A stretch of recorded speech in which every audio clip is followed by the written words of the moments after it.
Alors, pour mettre en œuvre la vigilance dans la méditation, évidemment qu'il faut être motivé quand même. C'est mieux. Il faut avoir envie. Il faut sentir que ça a des bienfaits. Parce qu'on voit que souvent, ça a un peu... Oh, pardon. Oui, oui, j'ai pas allumé le micro.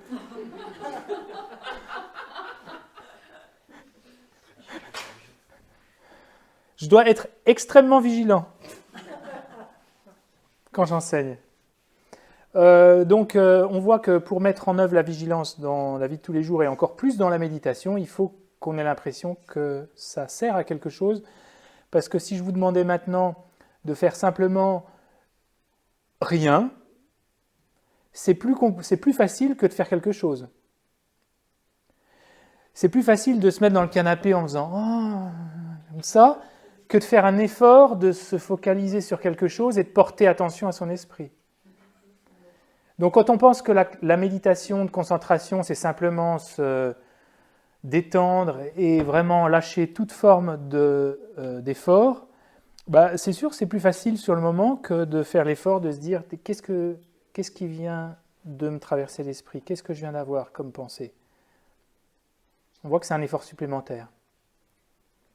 Pourtant, c'est cet effort supplémentaire qui va permettre à l'attention de se focaliser. Donc c'est à travers l'effort qu'on va avoir une méditation sans effort. Parce qu'à un moment, on n'aura plus besoin de faire d'efforts. Mais ce n'est pas tout au départ qu'on arrête de faire des efforts. C'est en chemin qu'on arrête de faire des efforts. C'est pour ça que sur le dessin, la flamme, elle disparaît au niveau 8. Au niveau 8, on met un tout petit peu d'effort, un tout petit peu de peine pour faire une méditation complètement sans effort. Et au niveau 9, il n'y a même plus besoin de faire d'effort. L'équivalent du niveau 9, c'est on fait comme ça, mais on reste absorbé avec une totale clarté, une totale stabilité pendant des heures. Mais on ne peut pas faire ça au départ, parce que si on faisait ça au départ, on ne ferait rien du tout en fait. Donc ne rien faire du tout, c'est beaucoup plus facile que de faire quelque chose. Donc comme la vigilance, c'est une forme d'analyse dans l'esprit, ça va demander un petit peu d'effort. Et pour qu'on la mette en place, il faut qu'on sache à quoi ça sert et on sache que c'est nécessaire. Donc à la question, pourquoi on a besoin de vigilance en plus de la pleine conscience? Pourquoi? En ligne, n'hésitez pas à vous exprimer, allumez votre micro. En cours, c'est le gardien de la pleine conscience. En synthétique, c'est le gardien de la pleine conscience, la vigilance. C'est le gardien de la pleine conscience, ouais. Ouais, c'est sûr. Ça permet d'avoir le climat de la nature de la pleine conscience. Si, par exemple, il y a des grosses perturbations qui font qu'on perd l'objet, ou un petit dialogue en arrière-plan, ou des visions qui passent, mais on ne lâche pas l'objet. La vigilance est souvent considérée comme une intelligence. D'ailleurs, en réalité, la vigilance, c'est une forme de sagesse. C'est un dérivé de la sagesse, la vigilance. Cette sagesse, on peut aussi l'appeler conscience discriminante.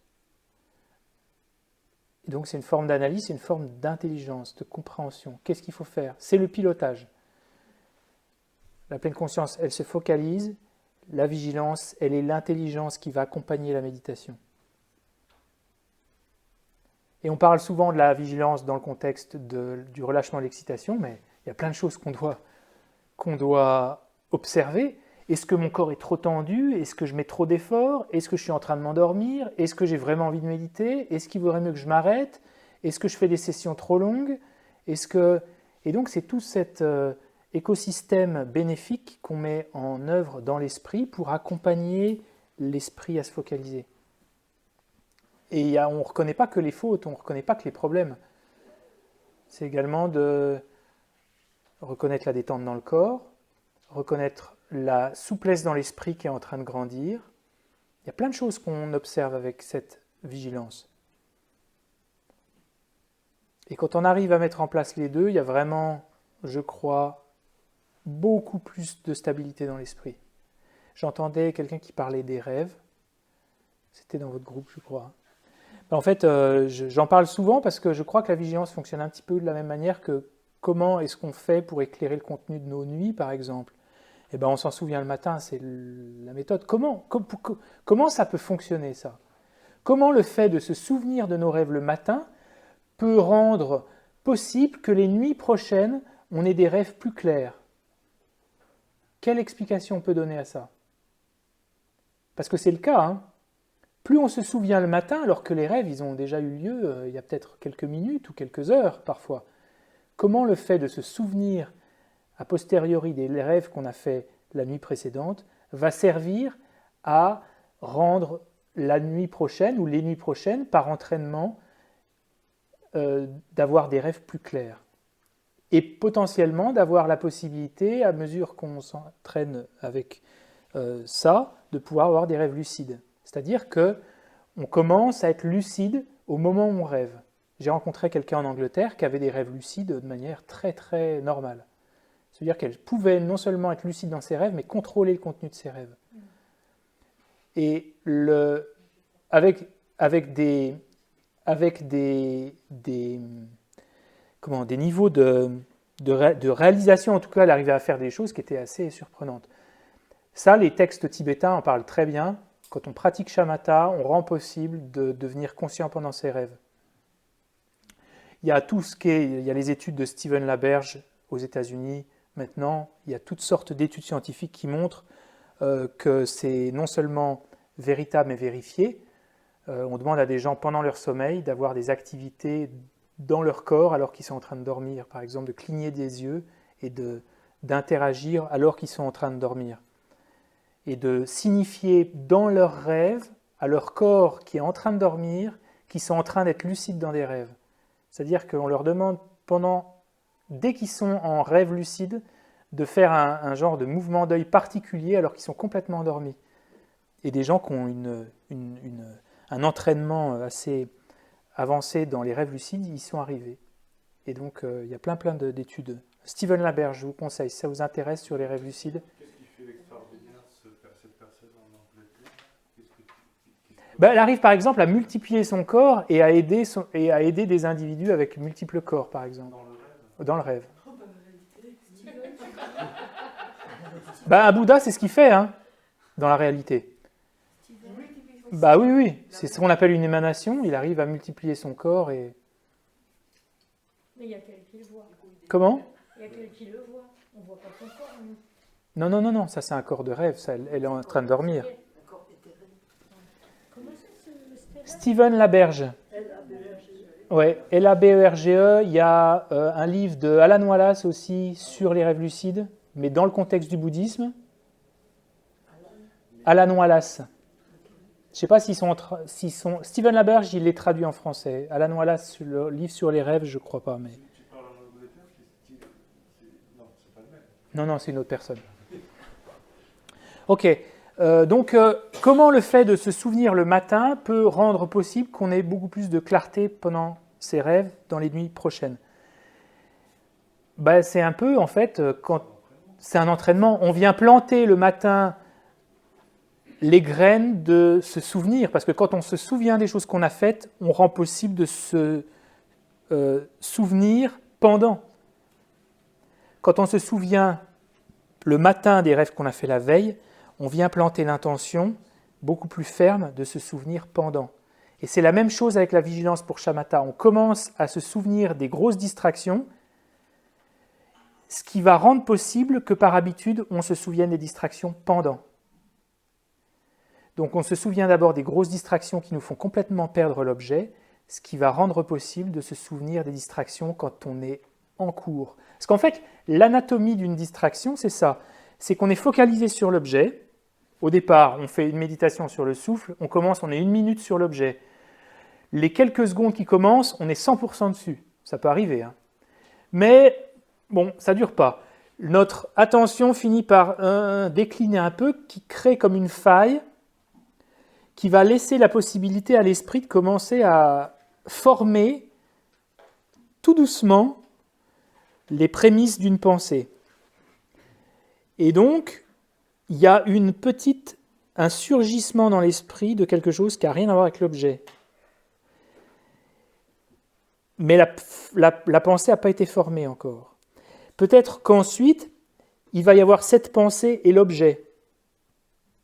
C'est-à-dire que la pensée ne va pas être suffisamment forte pour nous faire complètement perdre l'objet, et la qualité de l'attention ne va pas être suffisamment affaiblie pour laisser complètement la place à la distraction. Donc il y a une coexistence des deux souvent.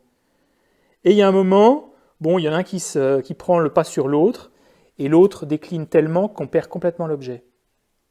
C'est un peu ça l'anatomie de la distraction en fait. C'est souvent comme ça, sauf que nous, pour commencer, on s'en rend compte souvent après qu'on a été distrait.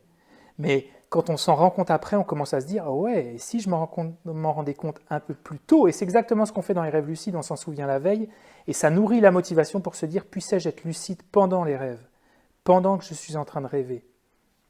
Et il se passe la même chose dans la méditation, où on commence à se dire « Voilà, il faudrait que j'arrive à maintenant me rendre compte des distractions moyennes pour que lorsque je m'en rends compte, je vienne rétablir une forme de contact avec mon objet de méditation pour pas que cette distraction moyenne devienne une distraction grossière. Distraction grossière, c'est la distraction, on perd complètement l'objet. Et en s'entraînant, il y a un moment, on va se dire, on va pouvoir reconnaître toutes les pensées qui viennent, plus aucune va venir nous distraire complètement, et là on va pouvoir attaquer le relâchement, l'excitation, on va pouvoir se dire, ok, maintenant je vais essayer de capter le moment où il y a ce surgissement ou à la genèse d'une pensée. Et en fait, on arrive à quasiment empêcher, sans force, c'est vraiment juste en regardant, sans force, on arrive à empêcher le surgissement de l'excitation. Et là, on a affaire à l'excitation subtile. L'excitation subtile, c'est quand on est en train de former une forme d'excitation, mais il n'y a pas encore d'objet. Notre esprit n'est pas sur le resto du soir, mais il y a juste une excitation sans objet quasiment. Et on arrive à couper ça. Et il y a un moment, il n'y a plus rien. Il n'y a que l'objet de méditation. Et quand on a coupé court au relâchement à l'excitation, pour une longue période de temps, on peut atteindre le calme mental. Et donc ça procède par souvenir pour commencer. La vigilance, elle procède par souvenir.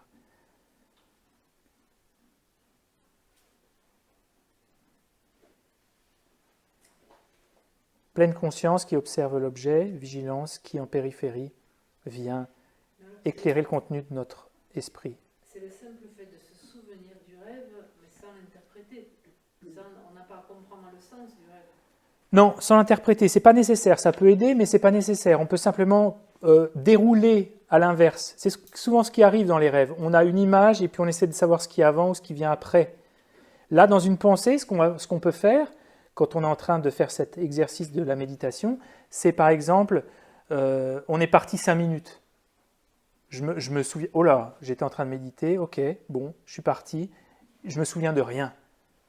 Ça arrive, ça va arriver surtout les soirs quand on est fatigué, quand l'esprit n'est pas clair, on ne se souvient absolument pas de ce qu'on vient de penser. Mais il y a un moment, on va avoir un détail. Et puis petit à petit, on peut remonter. On fait ça sur les rêves. On a un détail et puis on commence à remonter la bobine jusqu'au départ en fait. Et on peut faire la même chose avec nos distractions. Bon, après, il ne faut pas que ça devienne l'activité principale de l'esprit parce que souvenez-vous, l'activité principale de l'esprit, c'est pleine conscience.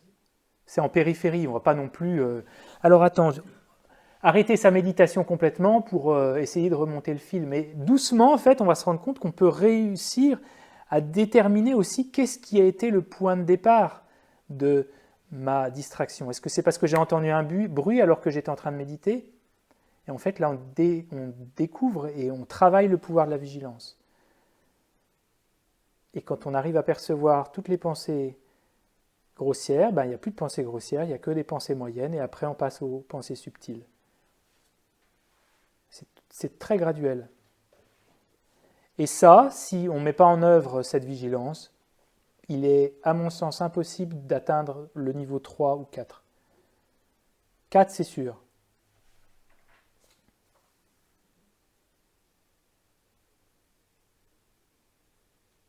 C'est pour ça que la vigilance est considérée aussi comme une corde.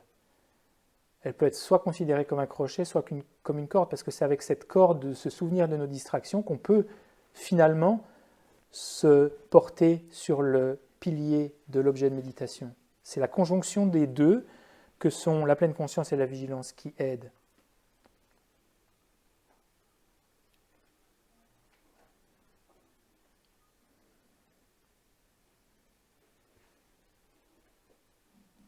Examiner encore et encore les états du corps et de l'esprit, ceci en bref est ce que veut dire préserver la vigilance. Ça c'est Shantideva qui le dit. Et il est dit également que la manière de développer cette vigilance, c'est la pleine conscience. C'est parce qu'on a la pleine conscience qu'on peut être vigilant. C'est parce qu'on est en contact avec le souffle qu'on peut être vigilant. Si on est en contact avec rien, jamais on peut difficilement développer cette vigilance. On pourrait dire que la vigilance, c'est le sous-produit de la pleine conscience, mais c'est aussi l'extension de la pleine conscience. Quand on est conscient de quelque chose, quand on est conscient de son corps en temps réel, quand on est conscient de son esprit en temps réel, alors on peut être conscient des distractions. D'ailleurs, on ne peut pas vraiment faire cet exercice de quelles sont mes pensées si on ne vient pas se maintenir sur un objet. Sinon, ça devient de la rumination. C'est-à-dire qu'il faut être conscient de notre respiration, et c'est parce qu'on est conscient de la respiration qu'on a une fraîcheur d'esprit pour venir observer le contenu de nos pensées. Oui ? Dans notre cours, on a parlé dans la vie quotidienne, la vigilance dans la vie quotidienne. Une question, c'était, dans ce cas-là, quel était l'objet de cette vigilance dans la vie quotidienne? C'est-à-dire, par analogie avec la méditation, ouais. Dans la vie quotidienne, qu'est-ce qu'on considère comme l'objet? Alors, ça peut être plein de choses. En fait, la vigilance, ça peut être dans une réunion de travail où tu as fait un effort dans la méditation à te dire je ne vais pas être en colère, ça va être de te dire je vais essayer d'être vigilant, de maintenir ça pendant la réunion par exemple. Donc tu pourrais être très conscient de ce que tu dis pendant la réunion, c'est ta pleine conscience, et ta vigilance c'est d'observer ton esprit au moment où tu t'engages avec tes collègues par exemple. Ça c'est l'effort de la vigilance. La pleine conscience c'est de ne pas oublier, on pourrait dire ce que tu as développé dans la méditation, et la vigilance, c'est qui observe si c'est bien le cas ou pas. Est-ce que je suis tendu? Est-ce que je suis en train de me relâcher? Est-ce que je suis en train de partir un peu à dire des choses qui ne sont pas bénéfiques? C'est un peu l'intelligence dans le processus.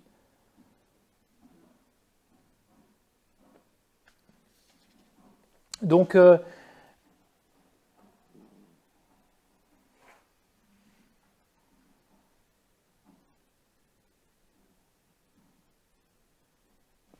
ok. Page 56.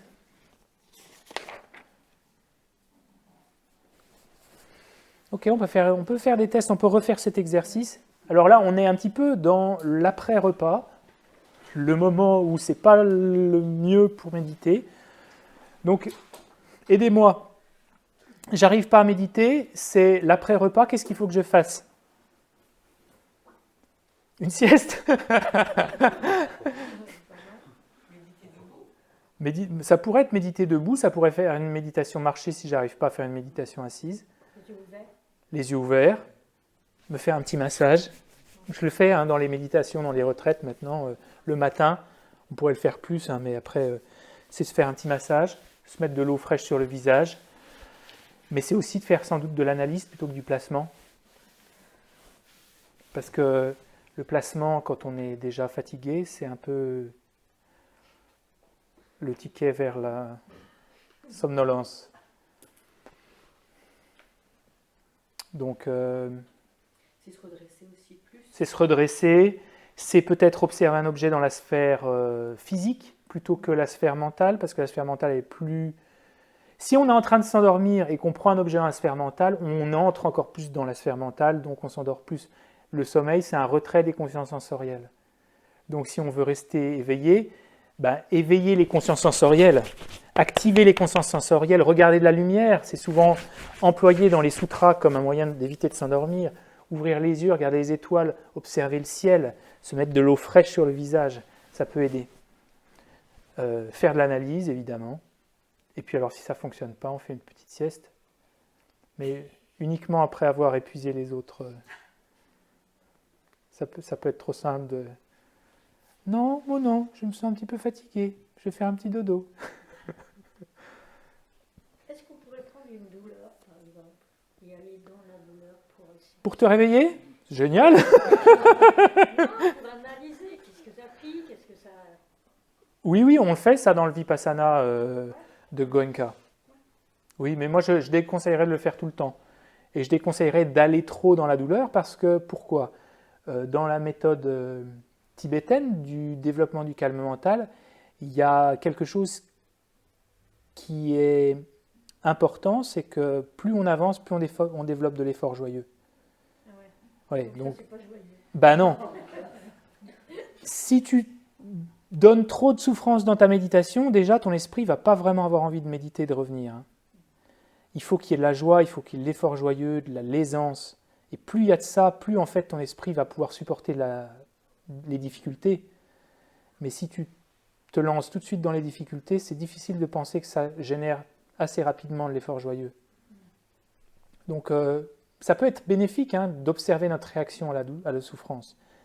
Mais je le donnerai pas comme quelque chose à faire tout le temps. Et encore moins dans la méditation de shamatha. Parce que méditation de Goenka, tu as déjà fait des retraites Goenka? Méditation Goenka, c'est une méditation analytique. Hein. Observer les sensations, c'est analytique. C'est observer l'impermanence des sensations. Donc ça, dans ce cas particulier, ça peut être bénéfique, mais pour développer le calme mental, il faut trouver de l'aisance, il faut trouver de la fraîcheur, de la joie. Ok, alors, observons le souffle peut-être, revenons à lui.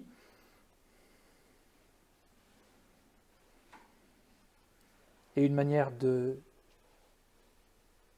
travailler sur la clarté mentale, ça peut être peut-être de mentalement désigner inspire, expire. Quand j'inspire, j'ai cette note inspire, quand j'expire, j'ai cette note mentale expire.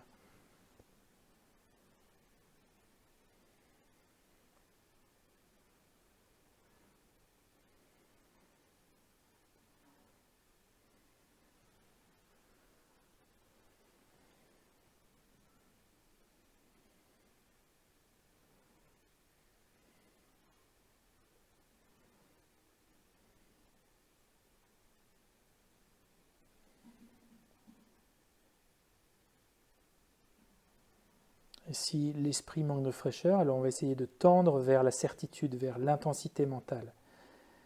Faire ces tests que lorsqu'on expire, on sait que c'est la respiration.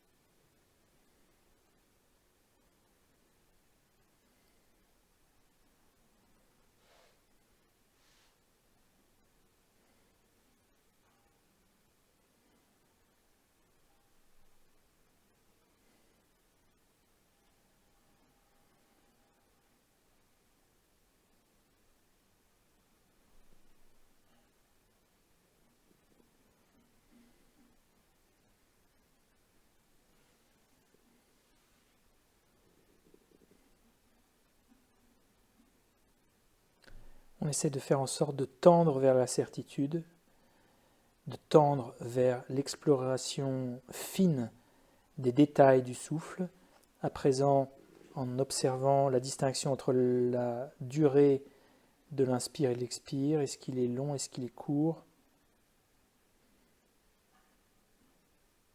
Et c'est cette analyse qui peut éviter peut-être, parfois, de sombrer dans la léthargie.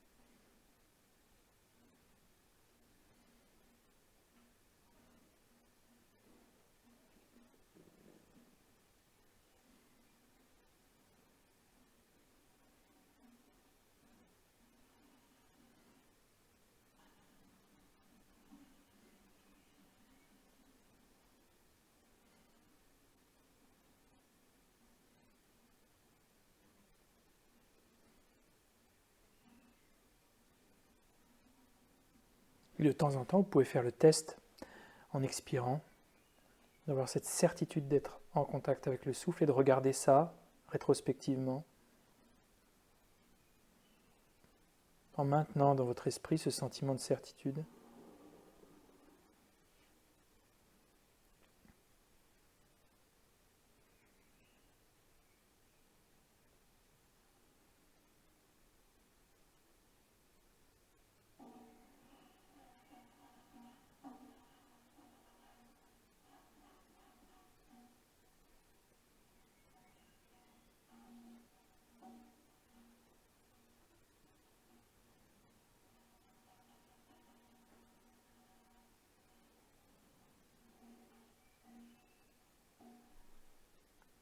Ok, fais juste une petite pause. Les textes ne le mentionnent pas, ça, mais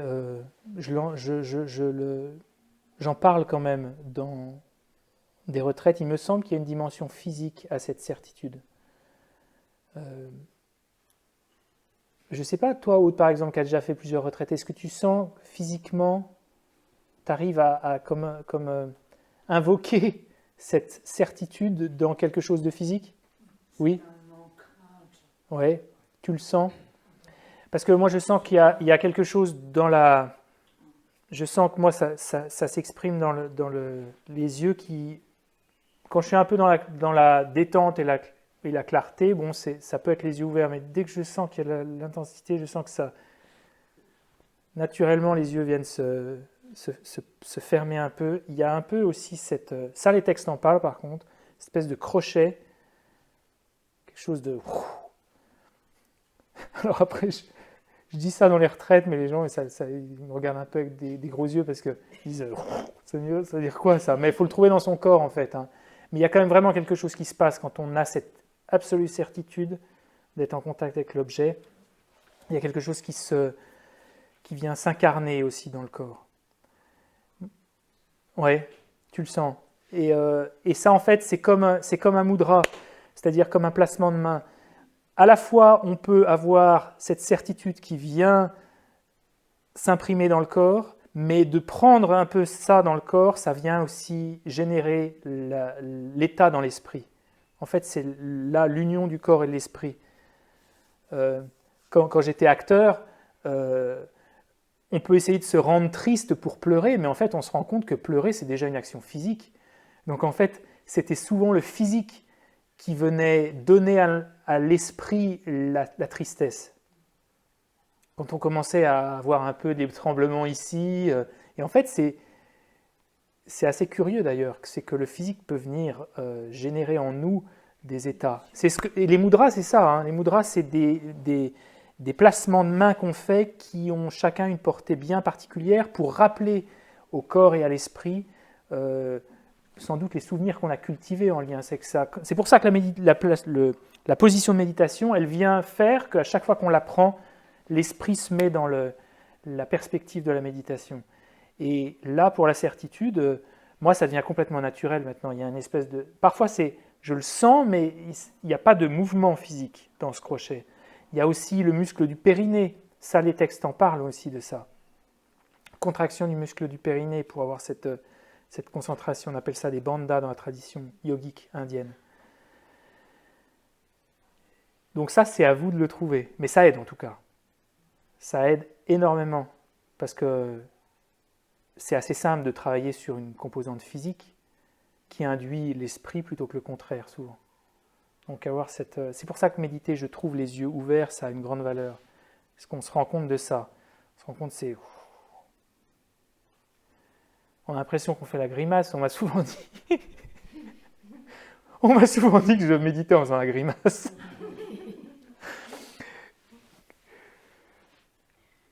Mais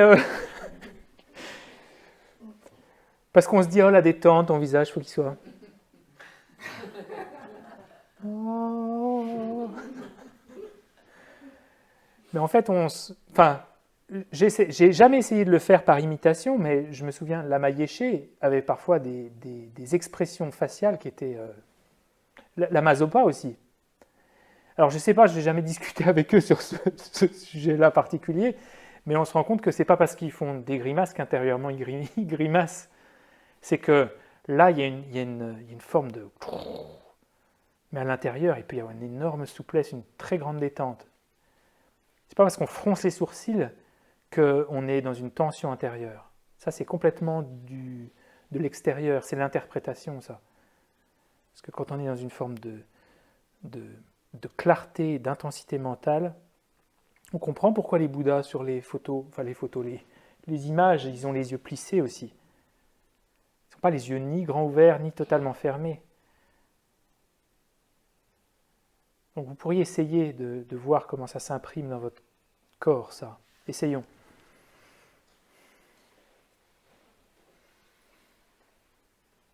Et utilisez votre intelligence pour observer ce qui se passe. Ne le faites pas juste observer, débriefer intérieurement.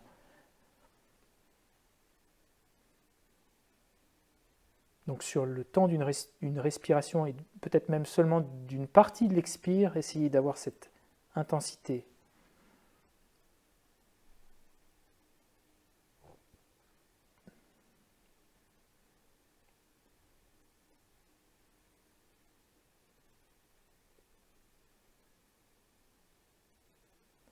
Qui ne veut pas dire une forme de raideur,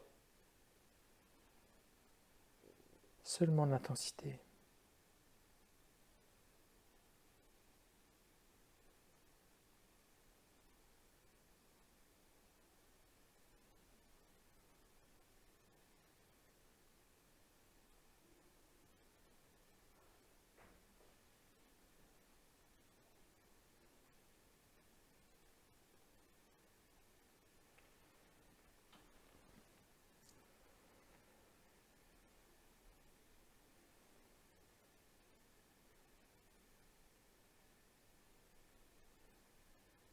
Ok. On va faire des tests, hein. De toute façon on est là pour ça. Et ça, quand on fait ça, plein de fois, en fait, on va dynamiser l'esprit. Parce que si l'esprit n'est pas très clair, on va peut-être avoir un peu de pleine conscience, mais alors la vigilance, elle va être loin derrière. Parce que la vigilance, comme c'est une forme de sagesse, il faut avoir l'esprit clair quand même. On se rend compte que quand l'esprit n'a pas de joie, qu'il est plutôt léthargique, que c'est difficile d'avoir ce caractère de certitude. Ce qui va arriver, c'est souvent on n'arrive pas à se souvenir de nos pensées. On n'arrive pas à se souvenir de ce qui vient de traverser notre esprit. On n'arrive pas à voir clairement ce qui vient de se passer. Donc quand on cherche l'objet de méditation, non seulement ça a des bienfaits parce qu'on vient chercher l'objet de méditation pour méditer ensuite dessus, mais en plus ça vient dynamiser l'esprit pour qu'ensuite la vigilance elle soit de bonne qualité. Parce que qu'est-ce que c'est une vigilance de mauvaise qualité? C'est une vigilance, on se souvient 5 minutes après de ce qu'on vient de penser, on a juste un petit fragment, puis on n'arrive pas à déterminer, on n'arrive plus à savoir qu'est-ce qu'il faut faire dans la méditation, l'esprit n'est pas clair, on est un peu là, mais on n'en est même pas totalement sûr. Ça veut dire que l'esprit il sombre. Et ce n'est pas une sensation plaisante, ce n'est pas très agréable. Mais quand on a fait cet exercice et que plein de fois dans la journée on a cette intensité, c'est aussi une forme de joie. Hein. Cette intensité, c'est aussi, waouh, j'arrive à le voir, là je suis... on est dessus, on est sur l'objet, on est quasiment presque fusionné à l'objet, et ça vient dynamiser l'esprit pour qu'au moment où on est en train de méditer sur le calme mental, on arrive à, ok, qu'est-ce qu'il faut que je fasse? J'en suis là. Parce que l'esprit est clair, tout simplement, l'esprit est intelligent, l'intelligence est éveillée. Ok, essayons maintenant de rester quelques secondes sur le souffle. Là, on n'analyse plus le souffle, on est simplement avec lui. Et essayez de voir si vous arrivez à percevoir la différence entre les distractions grossières et les distractions moyennes. Essayez de vous souvenir du contenu de vos pensées sans totalement perdre le souffle.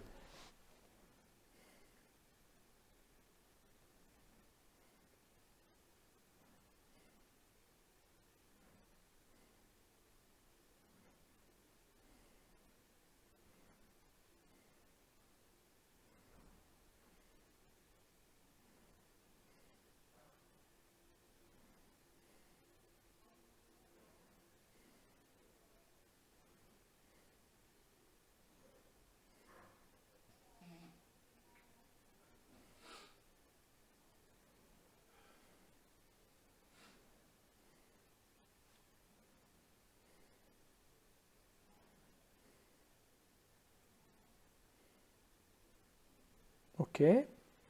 Petit débriefing, dites-moi.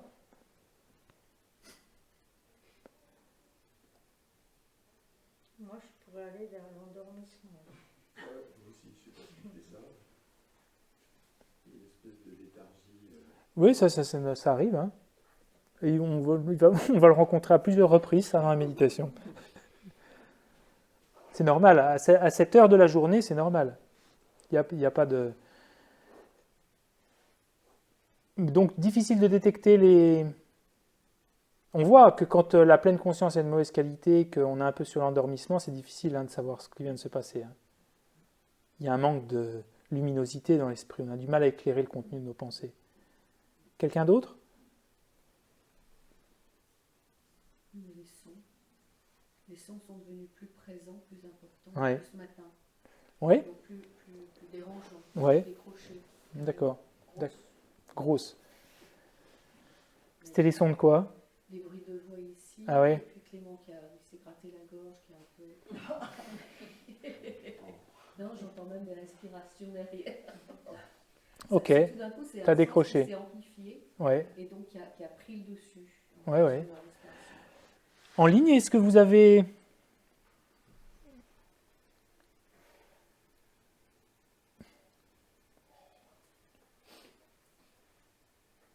Ok. Donc ça, c'est la méditation. Il va falloir y revenir et appliquer l'antidote. Si on est en train de s'endormir, qu'est-ce qu'on fait? Ben, c'est ce qu'on a dit tout à l'heure. Soit faire de l'analyse, soit... Ça veut dire qu'il n'y a pas suffisamment de joie dans l'esprit aussi, peut-être. Pas d'effort joyeux, pas de... Bon, ok, on a déjà fait ce matin. L'ennui aussi. Comment lutter contre l'ennui? L'ennui, c'est une forme de manque d'enthousiasme. C'est bon, on est bien capable de le faire 5 minutes, mais on ne va pas non plus passer toute la journée là-dessus. On peut avoir l'enthousiasme pour 2 minutes, mais après, pour un quart d'heure ou 20 minutes, c'est plus difficile. Ce qui nous fait quand même... Ça peut être assez plaisant aussi, de partir comme ça, dans son corps et de sentir... Ah bah, moi, quand je m'endors, en général, c'est assez plaisant. Hein. Ouais. D'ailleurs, je vais arrêter cet enseignement, parce que c'est toujours plus difficile d'enseigner que de faire une petite sieste. Je me sens très détendu. Il y a une présence au corps qui est forte aussi. Ah, mais t'es pas complètement... Ce qui peut être le cas, c'est que tu as une conscience qui n'est pas de très bonne qualité au niveau de la clarté, mais qui est assez stable. Ça, c'est très bien. Sachant que la vigilance, elle se développe après la pleine conscience.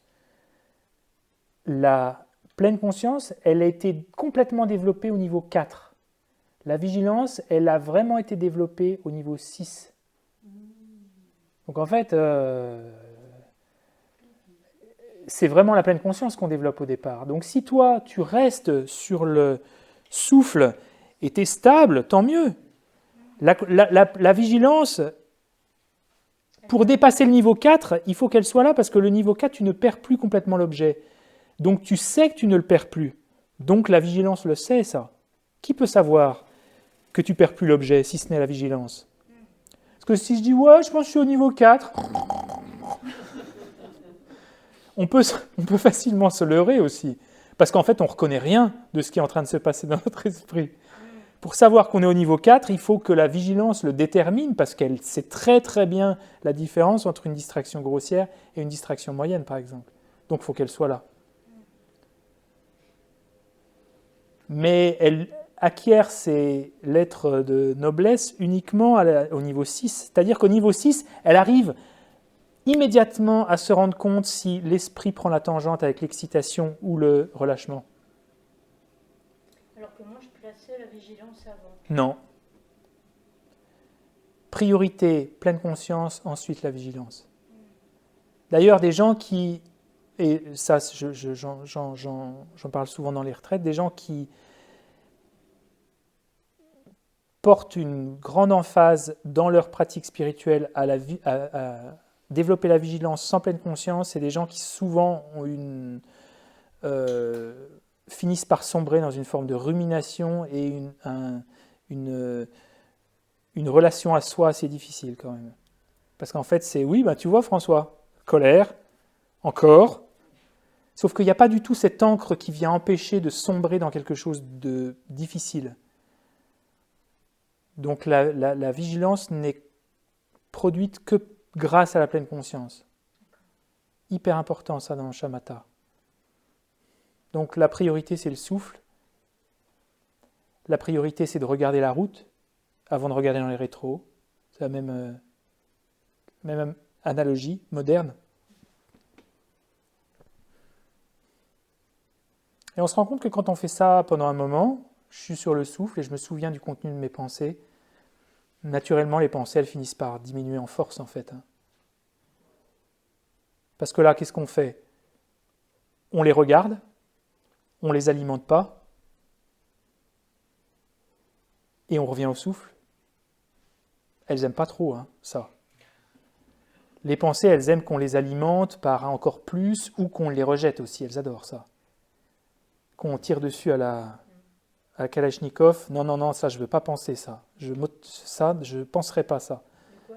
Ah, elles adorent. Ça, l'angoisse, c'est ça aussi. Angoisse, c'est à la fois la peur, mais la peur d'avoir peur aussi. Et ça, c'est des réactions en chaîne. Il y a souvent des réactions en chaîne. La colère d'être en colère. Je suis en colère contre ma colère. Ça, c'est un bon moyen aussi de continuer la colère aussi. Donc là, non, là, on est simplement en contact avec le souffle et on revient à lui et on observe les pensées. Alors après, il y a un travail d'acceptation de se dire ces pensées ne sont pas moi aussi. Il ne faut pas le prendre personnellement aussi, parce qu'on on va porter attention à des choses assez troublantes aussi de l'esprit. Là, on sait exactement ce qu'on pense. Quand on fait une retraite de shamatha, on est conscient de ce qu'on pense du matin au soir. C'est comme si on allumait la télé, mais sur un programme mais nul. Parfois, et que ça zappe en plus sans notre... Donc, sauf que là, c'est pas extérieur, c'est pas le programme à la télé, c'est dans notre esprit. Donc il faut quand même être assez préparé quand on fait des retraites de shamatha. Oui ? Est-ce que tu es ta pensée, toi ? Alors ça, c'est la sagesse. C'est ce qu'on développe après, c'est de se dire, est-ce que je suis mes propres pensées ? Est-ce qu'elles sont moi ? Les pensées, elles viennent de ce que je suis. Je les écris avec mon inconscient, de mon histoire, d'un héritage, etc. On n'a pas les mêmes pensées. Non, c'est vrai. Mais est-ce qu'elles sont toi ? Est-ce que c'est tout à fait toi ou est-ce que tu les possèdes, ces pensées ? Je ne l'écris pas consciemment. Mais je sais. Est-ce que je suis ce bâton ? Non. Je possède ce bâton. Pour autant que je suis là en train de vous enseigner. Je le possède. Oui, Soit tu possèdes une pensée, soit tu es cette pensée. Tu ne peux pas être les deux. Soit je possède une voiture, soit je suis une voiture. Tu es d'accord ? Donc, est-ce qu'il y a une différence entre toi en tant que personne et tes pensées ? Oui. Bah oui. Donc tes pensées ne sont pas toi. Mais en même temps, c'est moi qui les crée. Pas complètement. Mais oui, mais moi je peux créer, je peux faire un dessin sur une feuille, mais ça ne veut pas dire que je suis ce dessin. Tu peux créer tes pensées, tu peux avoir une responsabilité, mais ça ne veut pas dire que ces pensées qui te viennent, c'est toi en tant que personne. Je peux avoir une responsabilité, mais c'est pas moi. Exactement. Et ça, c'est déjà assez libérateur de se dire, je ne suis pas mes pensées. Ça, c'est le travail de la sagesse après. C'est de se défusionner de ses pensées. Sans pour autant dire, oui, non, c'est les pensées de quelqu'un d'autre, c'est pas moi.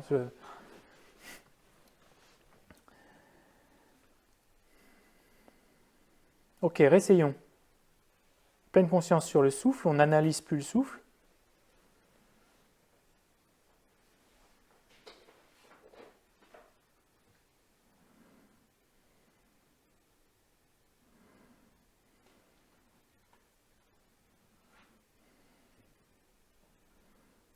Et en périphérie, on se souvient du contenu de nos pensées, particulièrement les pensées grossières.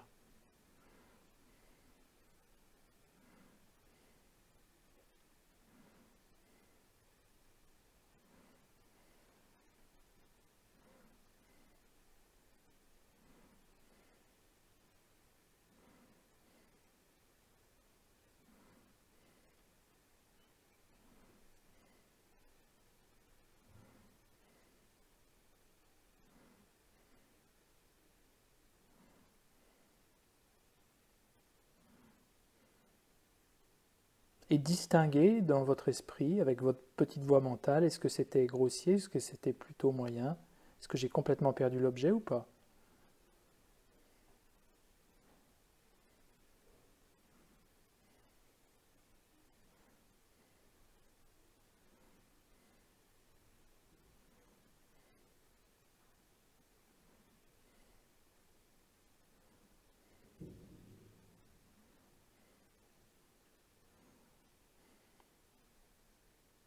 Ok, on fait une pause.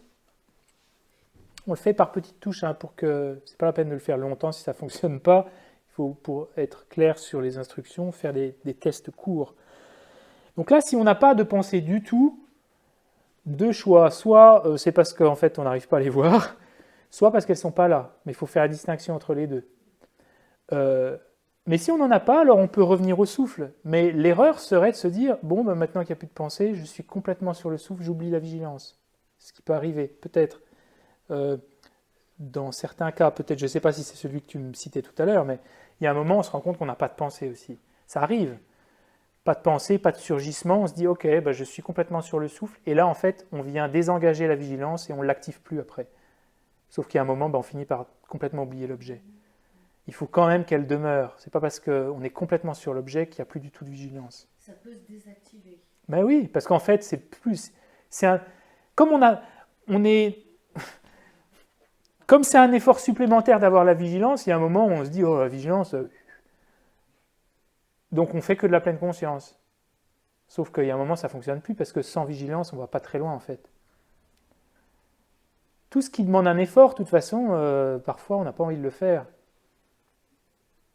Et d'ailleurs, pour que ce soit joyeux, c'est ce que je vous ai encouragé à discuter tout à l'heure dans les discussions, c'est de savoir les bienfaits de la vigilance. Parce qu'il y a un moment, on est super content, on se dit « Waouh, mais si j'arrive à détecter les grossières, je pourrais remonter aux moyennes. Si j'arrive aux moyennes, j'arrive aux subtiles. » Puis il y a un moment, naturellement, dans la pratique de shamatha, on se dit « Ouh, si j'arrivais vraiment à atteindre shamatha, si ce n'était pas simplement sur le papier, si vraiment dans cette vie, j'arrive à atteindre shamatha, quel bienfait pour l'humanité déjà? Pour moi-même, j'en parle pas, mais pour l'humanité. Contrôler son esprit, diminuer la portée de nos perturbations mentales. Dans un monde où on voit toutes ces guerres, je pense qu'il y a quand même pas mal de choses qui auraient besoin d'être cultivées dans l'esprit aujourd'hui.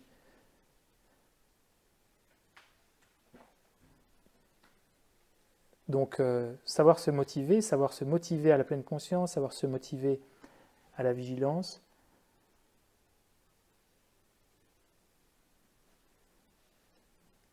Et la vigilance, on pourrait dire, c'est comme une pensée qui serait un peu toujours là. C'est ce que j'appelle ce discours intérieur. C'est un discours intérieur, mais c'est un discours... Léger, c'est assez léger. C'est assez léger. Si c'est trop fort, c'est que tu es dans la tension. Si c'est trop peu, c'est qu'il n'est pas assez activé. C'est un discours intérieur maîtrisé. Qui peut aussi être sur l'objet, par exemple la respiration, en même temps sentir les effets dans le corps. Alors, les effets dans le corps, ils viennent à un certain moment. Parce qu'en fait, ce qu'on se rend compte, c'est que si tu n'es pas assez stable, tu vas tout de suite aller vers chercher le bienfait dans le corps. Je ne vais pas les chercher, mais je sens des pétillements ou des petites choses. Alors ça vient une fois, en fait, reconnaître les bienfaits dans le corps, ça vient au niveau 5. Tu peux commencer à le faire avant, mais en fait, commencer à reconnaître les bienfaits de la méditation avant le niveau 5, je pense que ça fait que tu portes trop d'attention et tu finis par perdre l'objet. C'est pour ça qu'il est dit qu'on commence à reconnaître les bienfaits de la concentration une fois qu'on ne perd plus du tout l'objet. Complètement. Une fois qu'on ne perd plus du tout l'objet, là on ne perd plus l'objet, donc on peut observer les bienfaits du corps sans qu'on devienne complètement obnubilé par ça en fait. Mais c'est léger. C'est léger, oui, c'est léger. Et donc la vigilance, c'est l'accompagnement de la pleine conscience, c'est cette voix intérieure ou analyse intérieure qui intervient, mais qui est bénéfique. Ce n'est pas une rumination, c'est une voix intérieure. C'est comme un truc en toile de fond. Oui, c'est en toile de fond, oui. Quelqu'un d'autre?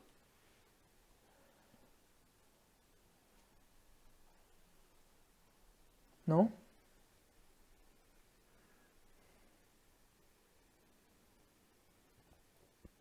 Alors au niveau 4, on n'a plus de perte d'objets, mais comme on commence à avoir une pleine conscience, une vigilance de qualité toujours meilleure, on va commencer à vraiment reconnaître tout ce qui se passe. Les souvenirs, les projections, les images, les commentaires, les réflexions sous-jacentes, les mouvements d'émotions. Parce qu'en plus, ce qui arrive, c'est qu'à mesure qu'on pratique, on va être de plus en plus clair et de plus en plus stable.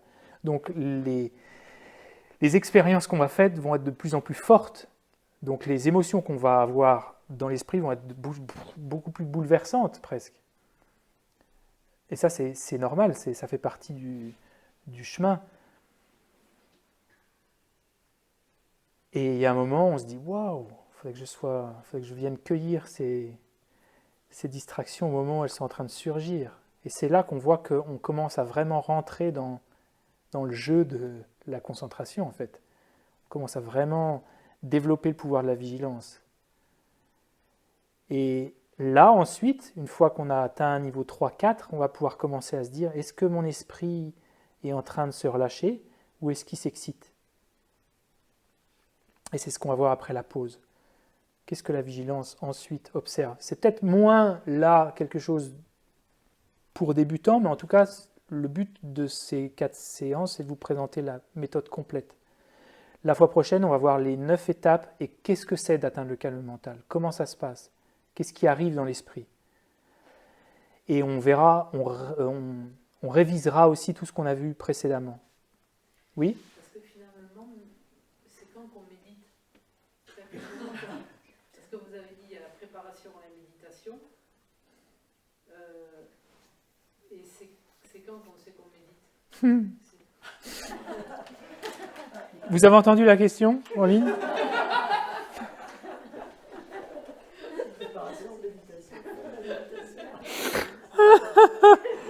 C'est quand qu'on médite?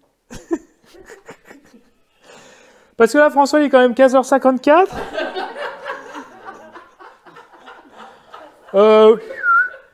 Hein? La méditation, elle est où, là? Ben oui, c'est parce que si Mais c'est une super question que tu poses. vous avez dit, c'est pas juste ramener l'attention sur l'objet. Mais jusqu'ici, moi je me sens pas méditer, quoi. De ramener l'attention sur l'objet, je me sens pas en méditation. Donc quel niveau il faut? Ma question c'est lorsqu'on a atteint quel niveau? C'est le 4 qu'on commence à être dans la méditation? Au niveau 3. Niveau 3? Ouais. Il y a un texte classique qui en parle. J'ai eu des informations un peu contradictoires, mais en fait, avant le niveau 3, on ne peut pas méditer, en fait. Parce qu'il n'y a pas suffisamment de concentration pour le faire, tout simplement. Donc c'est vraiment le niveau de concentration. Et niveau de concentration et la familiarisation avec l'objet. Vous vous souvenez, c'est ce qu'on a vu ce matin. Ouais. Et on pourrait essayer. Il y a des moments où, sur le souffle, si tu arrives à être sur le souffle et que tu as des distractions grossières, mais principalement tu arrives à t'en rendre compte assez rapidement, et que tu restes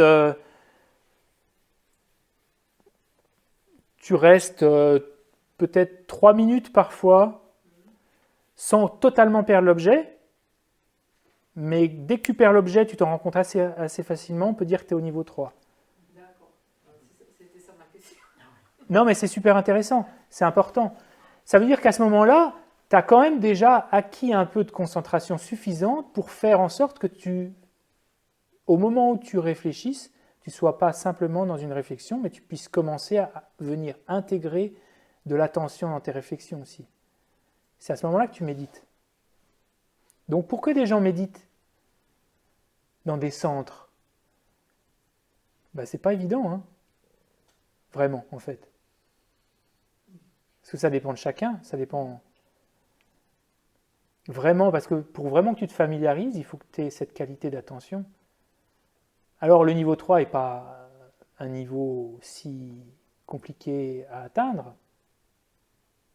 Non, c'est pas vraiment très très bien ce que je dis, très juste. Ça dépend pour qui. Il y a plein de gens qui ne peuvent pas atteindre le niveau 3. Mais en considérant la technique, en observant un peu son mode de vie, c'est faisable, c'est réalisable facilement. pour certains. C'est plus comme ça. Il y a plein de gens qui ne peuvent pas atteindre le niveau 3, encore une fois. Mais c'est à ce moment-là qu'on commence à méditer. Mais ça commence par ce qu'on est en train de faire, en fait. Par des petites sessions, pour essayer de bien comprendre tous les leviers. Si on n'arrive pas à mettre en place les leviers pour 1 minute, c'est pas la peine d'allonger trop la durée, parce que de toute façon, on va finir par ne pas faire ce qu'il faut, et on prend des mauvaises habitudes. Si on s'entraîne 50 minutes et qu'on fait 49 minutes où on met ni vigilance, la pleine conscience, on ne s'en sert pas, on ne se souvient pas des pensées, on ne vient pas rétablir le cap, on prend de mauvaises habitudes dans la méditation. Et c'est beaucoup plus long après, sans doute, à rétablir le cap. Parce qu'en plus, on rechigne à venir éveiller quelque chose qu'on pensait inutile, comme la vigilance, par exemple. Donc, essayons juste, il nous reste 3 minutes avant la pause, de faire observation du souffle, en périphérie, distinction des distractions grossières, en périphérie de temps en temps, comme quand on regarde le rétro, pas tout le temps, et essayer de trouver un petit peu d'équilibre.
On va faire une pause de 20 minutes. On se retrouve tout à l'heure. Oui.